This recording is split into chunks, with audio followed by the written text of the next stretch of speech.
Vitamin D is essential to keep your body functioning well. It helps to strengthen bones and may prevent some cancers. Dr. Naveen Alam explains how many of us are actually vitamin D deficient and shares some tips on how we can change that. So vitamin D is necessary for absorption of calcium and phosphorus from the intestines, and hence it's responsible for bone mineralization. Vitamin D is a very important vitamin for essential functions of the body. Deficiency of vitamin D can cause osteoporosis.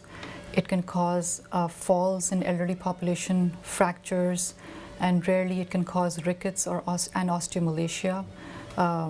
Which is weak bones. So vitamin D is present in various food sources like fatty fish liver, eggs, vitamin D enriched milk, and also fortified cereals. Vitamin D is also synthesized in the skin by exposure to ultraviolet light. So around 41.6% of adults in the United States are deficient in vitamin D.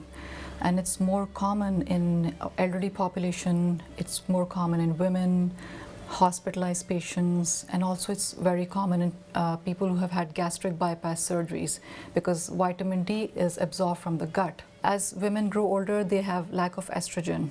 So that causes osteoporosis and also vitamin D deficiency. The absorption of vitamin D decreases as we age. So that causes deficiency and hence osteoporosis, which is more common in elderly women. As I said, it's not recommended to test all normal adults for vitamin D. It's recommended to take vitamin D supplements, around 800 to 1,000 international units per day. Majority of adult population here is vitamin D deficient. I have not seen one adult who is not deficient in vitamin D unless they are taking supplements. It's very common. The reason is basically we are indoors, and a lot of patients, a lot of people I know, they don't drink the vitamin D enriched milk, they drink low fat milk. So very few food sources have vitamin D in them. Eggs, people don't eat that many eggs, because of the risk of cholesterol. And fatty fish, how frequently do you eat fatty fish? And I don't see a lot of adults who take vitamin D regularly every day as well. So that's why it's very common here. Signs and symptoms of vitamin D deficiency include bone pain, fatigue, muscle weakness or muscle cramps, and mood changes like depression.